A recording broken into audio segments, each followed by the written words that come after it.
Welcome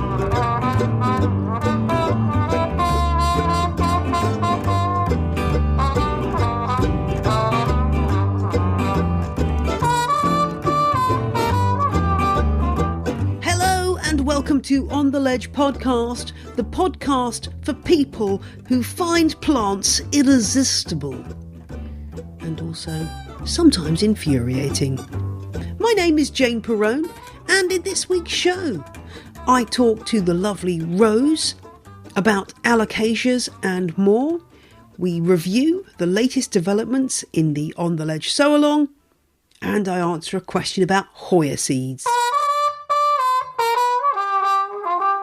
Thank you for all of you who've been quick off the mark and are already getting involved in the On the Ledge sew-along this year, as announced in last week's episode 210. So if you haven't listened to that episode, here's the lowdown. It's a project where I encourage as many people as possible to grow houseplants of any kind from seed, and you can chart your progress on social media using the hashtag OTL sowalong.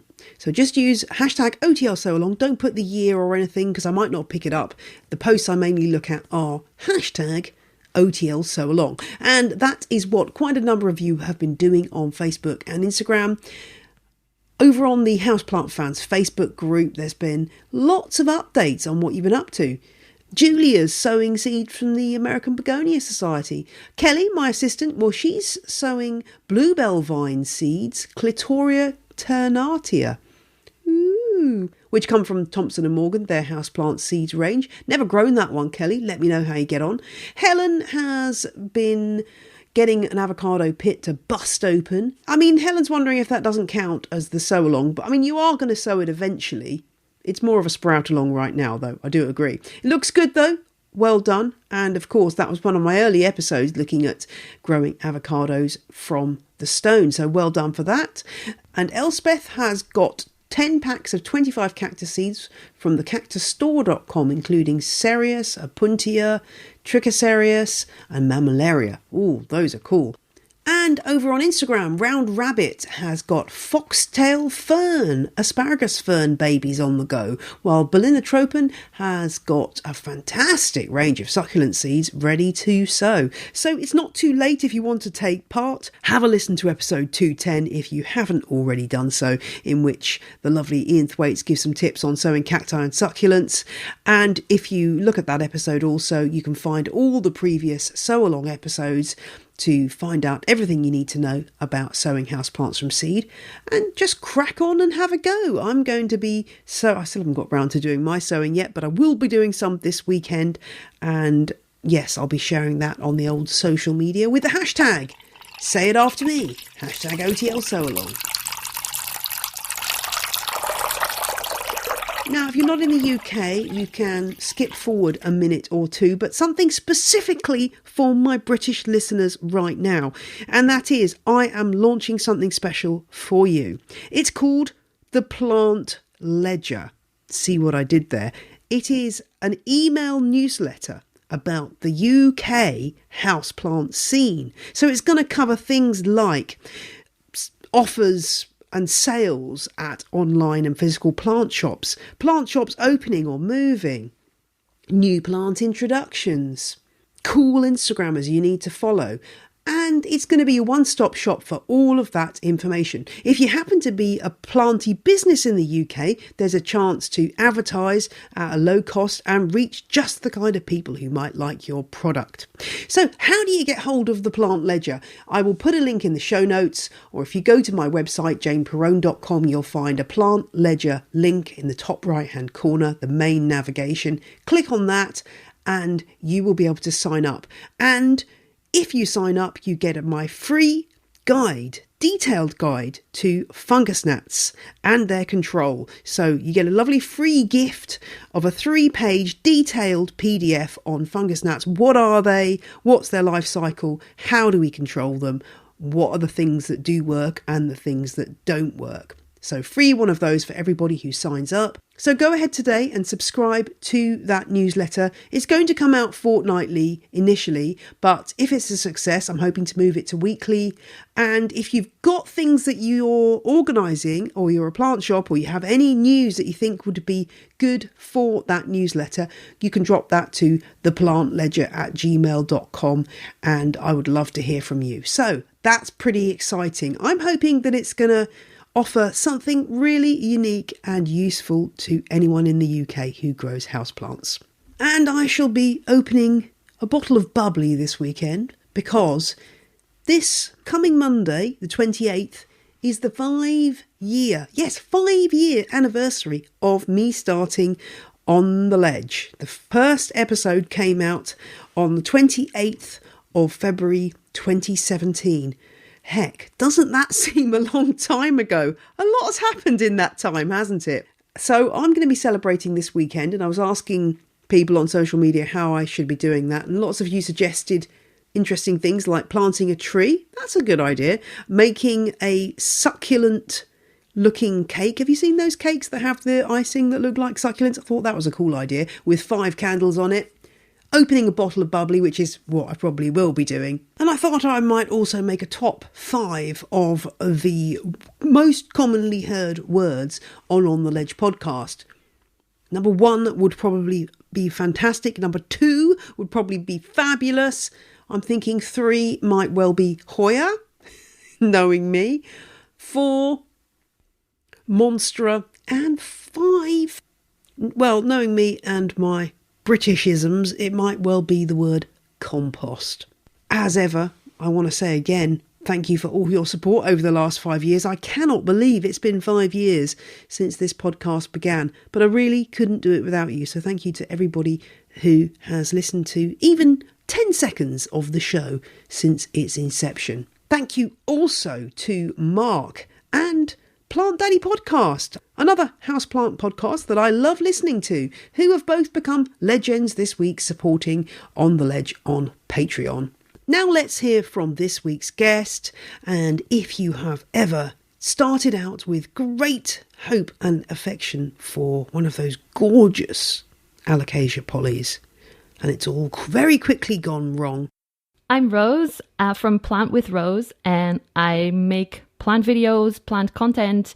That is kind of my job now. I'm also a yoga teacher, and I'm from the Netherlands. Tell me about your Alocasia collection. How many have you got? Have you counted them, or are you too scared? I actually counted them for you. Good. I haven't counted them before. I have 12 different kinds at the moment. I do have my eye on a few more, but that is, I don't have them. I don't try to buy too many plants right now because I already have a lot of other plants as well. So it doesn't sound like a lot, actually, just 12, but they're all very, very special to me. What is it that makes them special plants for you? Is it a merely aesthetic thing, the beautiful leaves, or is there something different or deeper going on? I really appreciate the difference in their leaf, that like they can look completely different to each other. You have round, ribbed red leaves, and then you have something that looks more like a crystallinum with velvet and dark and glittery veins. They can get really, really big quite quickly as well, which I really like. And I think they're just really fun to grow if you know what you're doing, because they can also be a little bit of a challenge, I admit. Yeah, this is a cry of pain from me in that Alocasias are not my friends. I mean, generally, aroids are not my friends, most of them. And I have had the classic experience of buying that beautiful Alocasia poly and thinking, oh gosh, this is amazing. And then, it starts to rapidly turn into something horrific, falling leaves, and you don't know why, and it's very traumatic. Where do most people go wrong with these plants? Yeah, I've heard a lot of people saying I like to look at them but not take them home because it's a little bit depressing. Sadly, I think I was lucky. I started with plants and I just put them in my windowsill. My windowsill is south facing, so I didn't realize what I was doing right until I learned a little bit more about plants in the years after. But light, I think, is what most people underestimate. They can take a lot of light and they want and need much more light than other aroids. So I even have an Alocasia zebrina in my greenhouse outside, which is also south facing. So the first few leaves burned, and then it grew new leaves that were perfect and that could take all of the light. So I think light is the most important, but also being very careful with root rot, because they can rot quite quickly. So I try to water mine. I let them dry out a lot between watering, and I check, because in summer they can need a lot of water, especially the bigger forms.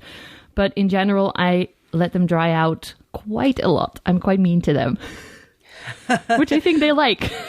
Well, yeah, that is the key, isn't it? And that's just being aware of their needs rather than being mean, although it can feel very mean, as you say. So we're worried about light. As you say, you might bring one home that... Is that a classic scenario? When you bring it home, you either put it in that south-facing window and it starts to burn because it's not quite used to that much light, or something's happened to it while it's been in the shop or in transit that means it has a bit of a rocky start at the beginning. That seems to be what happens with people. Yeah, I think actually in my windowsill, they don't burn unless it's full high summer in the south-facing window. So usually when you take one home, you put it maybe like it will be a completely different spot than it was used to growing. And usually in people's homes, it's much darker than in the greenhouses. So I think for most people, they don't get enough light. They might have already gotten too much water in the greenhouse where they like the garden centers. Sometimes they water plants very thoroughly, which these guys don't need very often. So I think it's a combination. And then sometimes if you bring them home in winter, it can get quite cold outside. So there's a whole lot of things that are changing for them, and then they have to adjust to your space. So it's quite normal for them to have a little bit of shock, but I think that's for most plants if you bring them home, unless they're very, very sturdy, happy plants. So I like to just give them a little bit of time and then make sure they get enough water. No, enough light, a little bit of water when they need it. I use a little, the measuring stick thingies that you can put in the pot. Like it's yes, yeah. Like, I don't know the word for it. I'm Dutch, sorry. A water gauge. Yes, exactly. Thank you. Yeah. So I stick that in, especially if there are new plants, because the medium that they come in is not your medium that you're used to, the soil mix. So I like to use that in the beginning to check it out, to make sure that you don't overwater, because sometimes the medium that it comes in is not ideal for your space. I actually just rotted a plant because I kept it in the original soil and all the roots were gone. So whoops, it still happens to me as well. So I think that is very important. The other thing with Alocasias is also they are very, very prone to spider mites.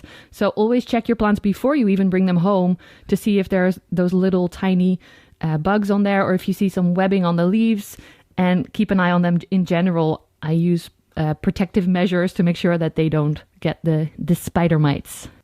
And what are your measures? Do you prefer biological controls or something else? I use good bugs. I call them my little good bug army. And I basically get fresh ones every 4 weeks. I'm lucky because I collaborate with a company that sells them in Holland. So currently for the spider mites, I get them every 8 weeks. I get fresh little baggies of good mites that will eat any spider mites. Since I started doing that in January 2021, I haven't had any spider mites anymore. And I'm knocking on the table right now just to keep that that way. Oh my gosh. Yeah, you want that to stay that way. That is a really good success rate, because so if you're worried about spider mites on your Alocasias, obviously, as you say, you're looking for that sort of those grainy, webby bits on the back of the leaves. Does the plant have any other? Is it just looking generally sad when a spider mite infestation hits? Is there anything else to look out for? It's hard, I think, with spider mites, because once you see the webbing, it's gone pretty far already. And so I try to just check the little, even just the tops of the leaves in the dips. What do you call them? Like the veins, I guess? Yeah. Sometimes they can hide there, so I try to keep an eye out. But honestly, since I started using predatory mites, I don't check them anymore. It's allowed me to be really quite lazy with treatment, so that's amazing. I really, really like that, because I want to spend good time with my plants and not checking for scary bugs. Yeah. Other than that, it's hard to see the signs. I feel like other bugs might give clearer signs earlier on. spider mites, I feel like they're so small, and the webbing is a little bit easier to spot, but them by themselves, it's hard. That they are very easy to come into your home, especially in spring and summer when the windows are open and there's a little bit of a breeze. And I don't know how they get here, but they always get in somehow, just like with thrips, unfortunately. But yeah, I don't know really how you can spot them apart from the webbing. Yeah, it's a pain, isn't it? I mean, I do have this kind of strange vision, like Spider-Man type vision of little spider mites kind of like flinging themselves in through an open door in the summertime. Coming. I don't know. It's amazing, isn't it, how these pests manage to work their way in. I mean, that is definitely a David Attenborough documentary, right? For sure. I made actually a reel or a TikTok about this because I found so many different things that I never even thought about. Like, I saw some raspberries with thrips on them, like fruit that you would just eat that you buy in the supermarket. They had thrips on them, and then you can bring it in on your clothes or with, of course, when you're bringing in new plants or you're trading with someone. There's so many ways of them to come in that I think you can't really have a house without pests. You can manage them rather than to try and eradicate them fully. Well, indeed, and as I always say, you've got mites living on your face. Become used to this idea that mites are everywhere, including on your face. I actually heard that yesterday for the first time in my life, so...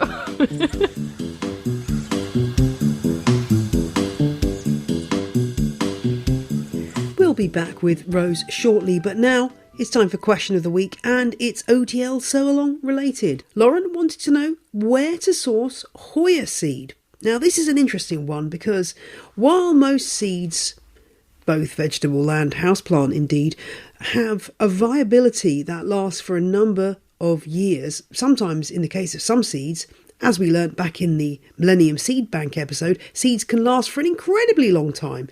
But some seed has very limited viability. It has to be sown when it's really fresh, and this is the case for Hoya seeds, and that's why you don't generally see packets of Hoya seed, because seed that's going to be sitting around in a seed packet needs to have lengthy viability so it can sit around in that seed packet and still sprout once you sow it back home.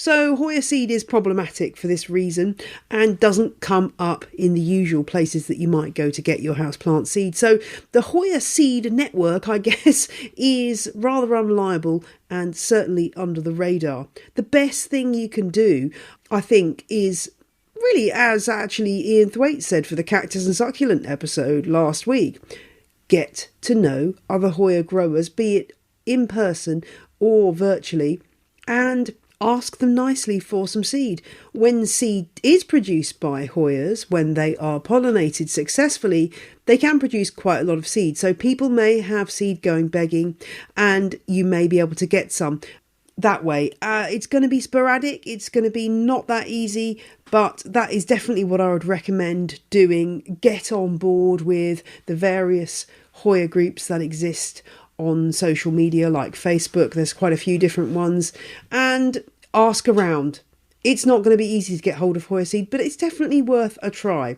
Hoyas are great to grow as cuttings, but when you do grow them from seed, you get a huge number, which obviously, if you're looking to build your collection by doing some swaps, might be a great way. Just to say also, I have occasionally seen Hoya seed come up on eBay. I just checked just now, and there were a couple of Hoya seed offers up there. Obviously, use extreme caution, because I can see that 2 of the listings that are there are clearly not going to produce any viable seed. But there's a couple of completed listings where people who look like absolutely bona fide Hoya growers are selling seed. These are listings that are no longer running, but ones that you could have bought in the last couple of months for Hoya verticillata and some kind of green-flowered Hoya carnosa. So those are it's worth having a look on eBay. It's not going to be probably something that comes up an awful lot, but you may be able to occasionally find some seed there. But yeah, I mean, get to know other growers. There is nothing like any other corner of the houseplant world. Hoya growers are incredibly passionate and generous, so you never know what might turn up. How long will Hoya seed last before it becomes not viable? Probably only a few weeks. If you do get some Hoya seed, try to sow it as soon as you can, and until that point, store it in the fridge, and that way it should last a little bit longer. When it comes to sowing Hoya seeds, some people choose to not put them straight into a substrate, but use damp kitchen towel, kitchen paper, and put the seeds between 2 sheets of damp kitchen paper, misting them daily, and allowing them to germinate before putting them into a substrate once they've sprouted. So that's worth considering. If you do order online, just be incredibly careful, because there are lots of vendors out there who are selling things under various different names, as we've discussed before on the show. Hoya seeds are quite distinctive. They look a bit like sort of dandelion seeds on speed, because they're sort of long and capsule shaped, and then they have this white parachutey bit on the end, depending on the species, but they roughly all look the same. And yeah, if you get sort of seeds that look like brassica seeds and they seemed very cheap, that's probably what they are. I did come across a blog which is a bit old now, last updated I think about 2017, but it does have some useful information on dealing with germinated Hoya seeds. It's called Hoya La, or Hoya La with an exclamation mark at the end. I'll put a link in the show notes to that so you can see how they germinate their Hoya seeds and plant them up. So that's quite interesting. It's a shame that blog is no longer being updated, but I'll put that link in there in case you're interested. If you've got a question for On The Ledge, drop me a line, ontheledgepodcast@gmail.com. And now, back to Rose. Tell me about when you repot a new Alocasia, what substrate do you go for? I'm imagining it's something nice and chunky and airy. Yeah, I use an airy soil mix for all of my aroids actually, and for my Hoyas as well.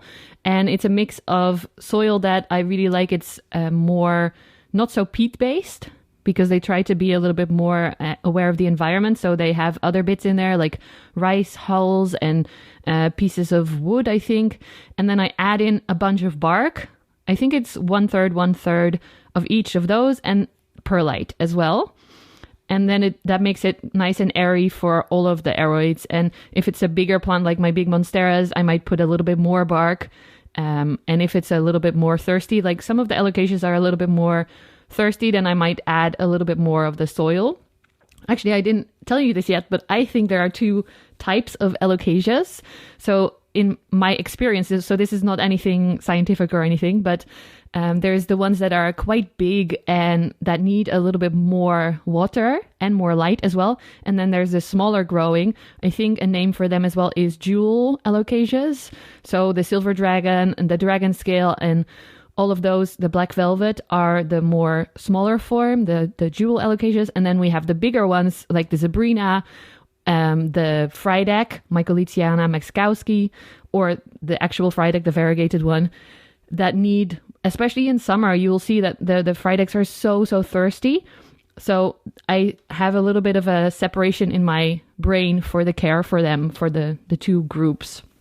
Yeah, that's interesting. And just going back to buying alocasias, do you find that... I just had a message from a listener recently. I think it was an alocasia they bought, which was really came and it was really huge. It was a really big one and it really struggled. And I'm just wondering whether you find that buying mature established plants is a bit of a false economy, and that actually you get a better result with a youngish baby plant that is more able to adapt to your conditions without too much stress.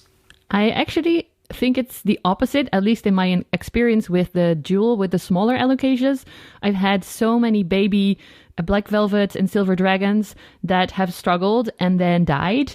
And when I buy them as a bigger plant, then they are fine and they just continue growing and they're okay. So for the smaller ones, at least, I always try and buy a mature plant, and I definitely think they are worth the extra money to get them big, because the babies are so sensitive. And I literally have killed, well, I try to not say that anymore. A lot of them have died in my care when they were babies compared to when they are already mature. For the bigger types of alocasias, I definitely think that you can buy them smaller. They seem to be a little bit stronger, like the zebrinas, for example.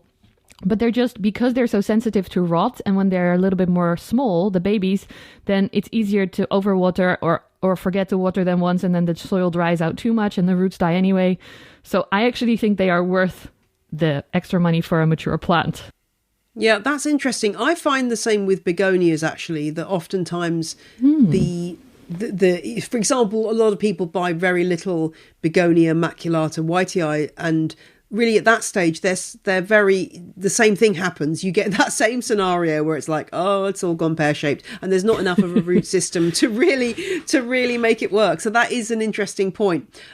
Whereas with some other genera, I would say, oh, buy a small one because it's just easier that way. So I guess it depends, but that's interesting to hear about Alocasias. And if you do get into a root rot scenario, what's your emergency treatment for anything that you suspect suffering from root rot? I actually have a few right now in like recovery mode, I call it. And I'm looking at my dragon scale right now that also is showing quite sad leaves. So I'm thinking I might have to do some rescuing there as well. For me, one of the signs is that, of course, the leaves are yellowing and hanging and dying. I'm looking at one now that the leaves curl backwards. And that's always a sign for me that there might be an issue with the roots. But once I notice that and I take it out and all the roots are gone, I check first if the stem is still okay. Because if that is also rotted, then I tried to rescue once. My Frydek had a stem rot, and it was a disgusting smell. There was no saving it. It was just way too late. I tried, but no. So I check if the stem is still okay. If it was just the roots, then I usually pop it in perlite or ceramis, which is like leca but smaller pieces, so semi-hydroponics. And then I just keep it in a nice, warm, light, humid spot. It doesn't even have to be humid, to be honest. I have some on my shelves right now that are fine. And I hope that roots will start to grow again. And I have had good success with that. I like to have them in clear pots in the medium so that you can see if the roots are starting to grow. You can keep an eye on it. And once they have enough roots, you can always pot them back in soil if that's your preferred medium. So that's my usual rescue mission style. Yeah, it's obviously something you have to keep a really good eye out for. If you want to avoid this kind of trauma, though, what are the best Alocasias you'd recommend for somebody starting out with a new collection? I think the Zebrina is amazing. I do have to say I am pretty picky. I have a specific taste, so I don't like the look of all of them. But from my collection, the ones that I think are easier are the Zebrina. Mine is so big and beautiful. I actually have a yellow variegated one that is just incredible and so fun and easy. Plus the stems are cute. Everyone loves the stems on those. The Frydek is also quite easy in my opinion. The Mycolitiana Mexkowski, I always just say Frydek because that's the easier name. It's a very fast growing one as well. The dragon scale I really like. That seems to be for me a little bit sturdier than the silver dragon and the dragon scale. No, the silver dragon and the black velvet that I always struggle with. So many dragon words. So I think those two are actually, they're popular, but they are a little bit more tricky. Do you have any sort of aesthetic rules for displaying your Alocasias in terms of, is it just a case of an individual pot and a saucer or a cache pot, or have you ever tried to group them together or do anything different stylistically?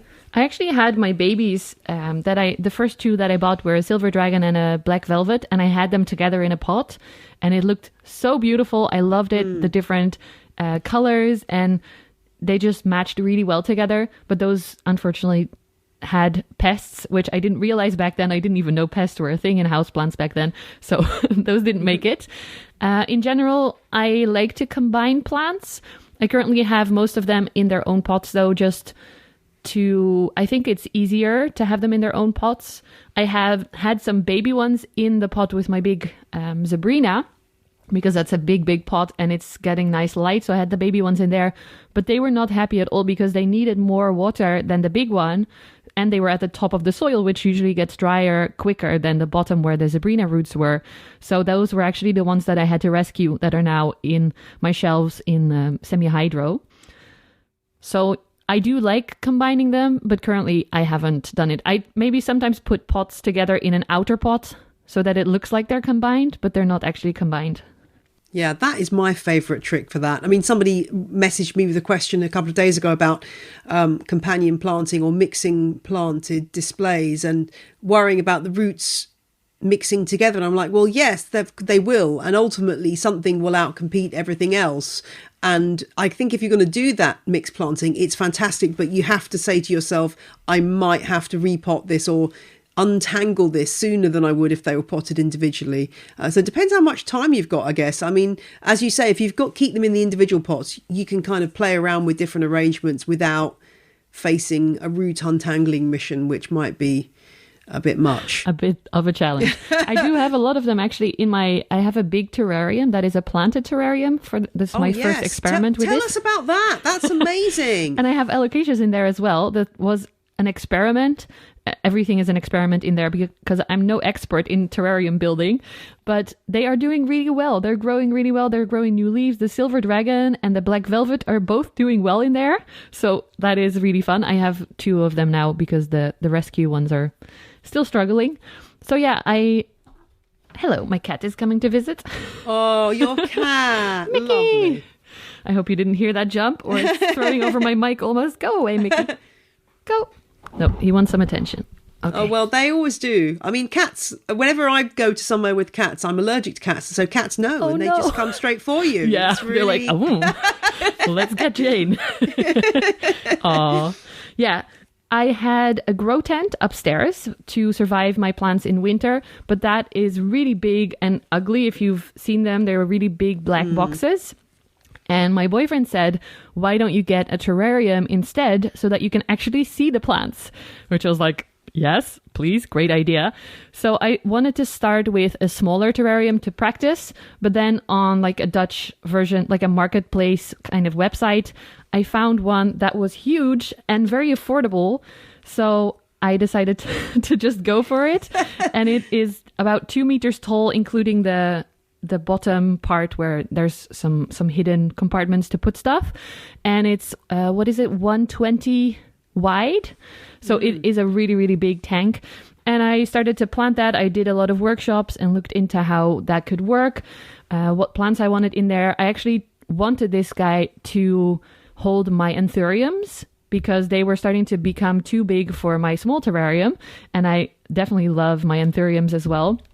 So I built it for that, but now I'm experimenting with all sorts of plants. There's Alocasias in there. There's going to be a lot of Hoyas in there as well. There's orchids. There's begonias, which I was not good with before, but now I have this terrarium, so hopefully they will survive there. And yeah, it's been a really, really fun experiment. I made a YouTube series about the whole build, so if people want to see more of how I actually did it and what plants are in there and what it looks like, I recommend looking at my YouTube channel if I'm allowed to. Yeah, of course you are allowed to self-promote your YouTube channel. Yeah, that is, I mean, did you have that moment where you bought this thing and then you just suddenly thought, how on earth am I going to, they're heavy, these things. They're really heavy. Yeah, it was a trial getting it to your home. It was a huge underestimation because I told her like, oh, this is amazing. I would love to build a plant terrarium. So she picked me. She had a lot of people interested, but she picked me. And I said, I can come and pick it up this weekend. And then I realized it didn't fit in my car. It didn't fit in my boyfriend's car. So I actually had to rent a big van. And it almost didn't fit into that van. So I actually arranged it was in a different town. And I went on a Facebook group of that town to ask for some help lifting it because they couldn't help. It was from an old man. So, and we had neighbors where we live, of course, they could help lift it. So yes, I highly underestimated the size and the weight and realized once we got here that we couldn't even get it through the stairwell hole, whatever you call it. So it couldn't even live in the space where my grow tent had lived. But now it lives in the kitchen and it's actually perfect because that was a bit of a dead space area and now it's a beautiful, beautiful thing to look at every day. So yeah, I highly underestimated everything about it. Wow. Well, it's great that you had the help of the community to make it happen. And I find with those kind of things, when you really want something, you just make it work. I remember driving back from picking up a wooden rocking horse for my children in my, at the time, tiny car with my children in the back with this rocking horse literally hanging out of the boot, the boot lid strapped down. Amazing. Because I just really wanted this rocking horse. It was going really cheap, and I was like, I'm getting my children this rocking horse. That is like, so cool. I don't care. And my husband was like, don't tell me what you did. I don't want to know. I do not want to know the details. It's going to terrify me. So that's amazing. So I can imagine that was your rocking horse. Now it's in. You've got endless potential to play with different setups and ways of doing things. Yeah, it's really, really fun. Also to learn so much more about plants, because there's such different types of plants that are typical terrarium plants that I never looked into, like the small detail plants, the crawlers that people use. Once you look into the terrarium world, it's a whole new world. So it was really, really fun to look into that. And now I planted it back in October, end of October. The first planting was in. And now I see some of the smaller plants starting to grow and actually become visible, because I got lots of cuttings from friends and they were so small. And now finally they're starting to show. That's great when you can see it start to mature and become what you had envisaged. But I guess it's always going to be a process of change and adaptation, because these things never sit still. But that's really exciting. And are there any of your Alocasias or any other plants that you're particularly buzzed about right now? It is winter right now, so a lot of them look quite sad, which yeah, we haven't really talked about, but they can go into dormancy, and people are always so worried when it's fall or winter and the leaves are starting to hang, or they're losing lots of leaves, or even losing all of the leaves. But that is part of, I feel like, having Alocasias. Sometimes they make it through the winter perfectly and keep growing, and sometimes they go into dormancy. But I always know that they will come back in spring, as long as, of course, they don't rot. So right now, a lot of them are a little bit sad, which doesn't make me super excited about them. But I have two that I'm very excited about. One I recently just bought, which is an Alocasia Ninja. And that's the one with it's apparently some kind of hybrid of black velvet or related to black velvet. So it has very dark leaves, but more round. They're almost circular, I would say. And it has beautiful shimmery veins, almost like an Anthurium crystallinum. I really, really like this one. I feel like it's come out new in Europe in the last few months. So they're becoming more and more available in garden centers. I actually bought mine for 13 euros. So they're not expensive or rare or hard to get or anything. They're just new, I feel like. So that's one of my favorites. And the other one is a yellow variegated Frydek that I found. I don't have a lot of money to spend on plants, so don't think that I spent hundreds or thousands of euros on a variegated Frydek. But I found it in a grower, and it is just really beautiful. It is actually looking really sad right now. I'm looking at it. But I feel like once it comes back in spring, I'm very curious to see what it will look like, how the variegation will be. And yeah, I'm super excited for that one. Oh, that's great. And just going back to dormancy, if your plant does lose all its leaves, do you just let it dry out entirely, or how do you keep the plant in stasis until it's time for it to sprout? I haven't really had them go fully, like losing all the leaves. I try to water them a little bit less, because if there's less leaves, then there's also less use of the water, I feel like. So I just use my little gauge thingy and make sure that I don't overwater them. I err on the side of caution with watering, so prefer to lessen water, but I don't completely let them dry out like I do with my caladiums, for example. I still give them a little bit of water and enough light. I kind of like the ones that go dormant where you can just put the pot in the cupboard. Just dry it out completely. That's my kind of dormancy. Yeah, it's nice. But then also I always forget about them. So my box of caladiums, I always forget. And then people are like, have you planted yours yet? And I realize that I still have to do that. So same. Yes, the number of forgotten pots is quite considerable in my case. I can sympathise with that. I wanted to also cover a little bit about struggles with plants, and I know this is something that you talk about on Instagram. Struggling with too many plants, I think, is probably something we both have had in common. How do you deal with that feeling of overwhelm, and how do you curate your collection so that it doesn't cause you stress? Yeah, that's a great question. I have had this several times in my journey with plants. I feel like if you start with plants, once you get into them, it's always, I feel like everyone just buys the plants that they really like. And then all of a sudden your house is super full and you realize like, oh, this is a little bit too much.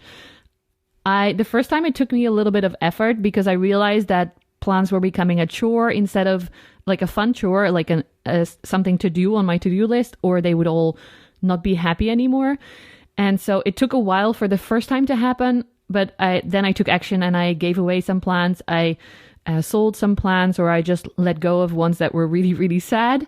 And since then, I've been a lot more easy, I would say, with putting my mental health over the amount of plants in my home.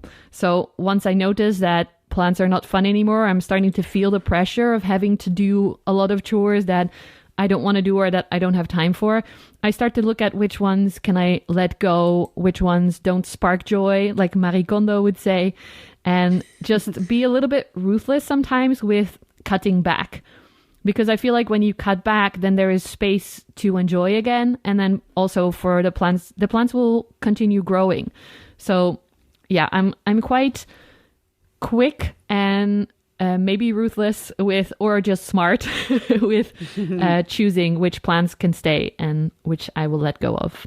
I think there is a pressure that perhaps some of us who, post on Instagram and have people following us on social media feel a pressure that, well, okay, you've got to have this plant because it's the it plant and everyone loves it, and therefore you must have one of these. Well, no, if you don't want that Calathea or orbifolia and all the stress that comes with it, don't have it. Like, I'm increasingly becoming like, why would I could grow this plant successfully, but I do not have the time or energy or desire, and therefore I'm not going to try to emulate the people who've got these plants, because I don't feel the desire. I know the things that thrive in my house and the things that I enjoy, and they're probably to other people a little bit weird, but that's okay. I like weird, Jane. Weird is good. Well, yeah, I haven't convinced the world to start growing members of the saxifrage family as much as I would have liked to, but there we go. I'll Who keep knows? trying. It might come. It might come. It might come. Indeed, the revolution is still in the pipeline. Well, it's been really fantastic to chat to you. Is there anything else that we haven't covered that you feel a burning desire to talk about?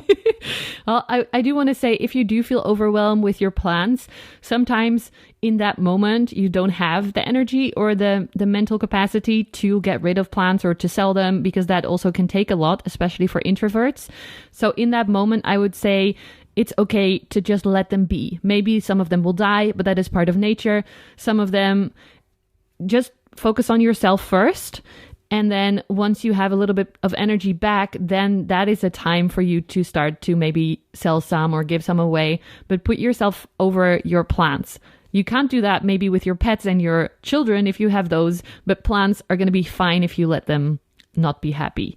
So that's something that I'm really passionate about. Mental health is super important to me, and to keep it in a way that I call it plant therapy, so that when I am doing something with my plants, whether it's chores or just whatever I'm doing, that it's fun, that it's bringing me the relaxation or the confidence or just the satisfaction of having done something effective that day.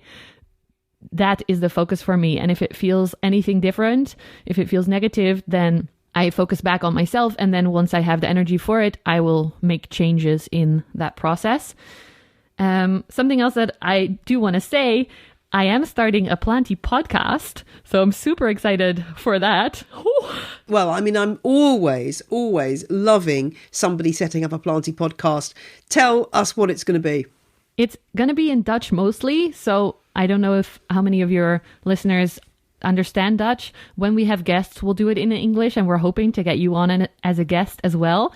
But throwing that out there now. But my friend and I, Ans from Urban Jungling on Instagram, we get along very well. We both like to talk about mental health and plants. We both actually have ADHD as well, so it's going to be a very entertaining and maybe a little bit of chaotic, episodes. But we are starting. We've gotten everything prepared. We have to start recording, but we haven't done that yet because she has a very busy job right now. My focus is fully on the plants, so I'm a little bit more easy, but hopefully in spring we'll have our first episodes out, and it's still a little bit of a secret. Nobody knows this yet, so this is a a scoop for On the Ledge. So what's the name going to be? It's going to be Plantenpraat, which means plant talk.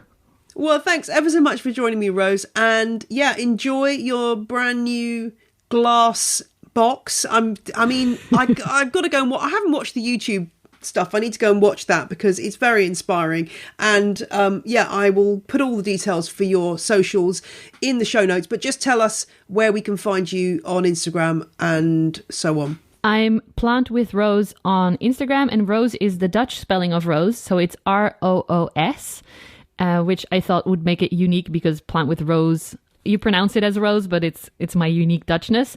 And then on YouTube, I'm Yoga and Plant with Roos because I actually started that as a yoga channel, but now it's only plants and my yoga content is hidden for my paid viewers. So, well, that's great. Well, things evolve. That's like plants, and we all evolve. So that's cool. Well, it's lovely to speak to you, and thanks so much for joining me today. Thank you so much for having me, Jane.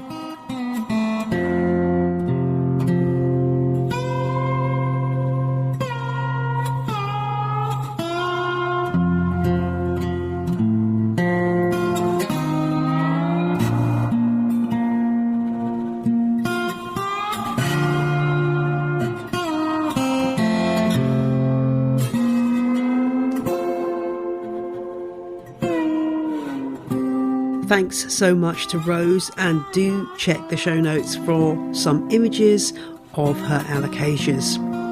I'll be back next Friday for more plant chat. I do hope your week is full of light, love and plants. Bye!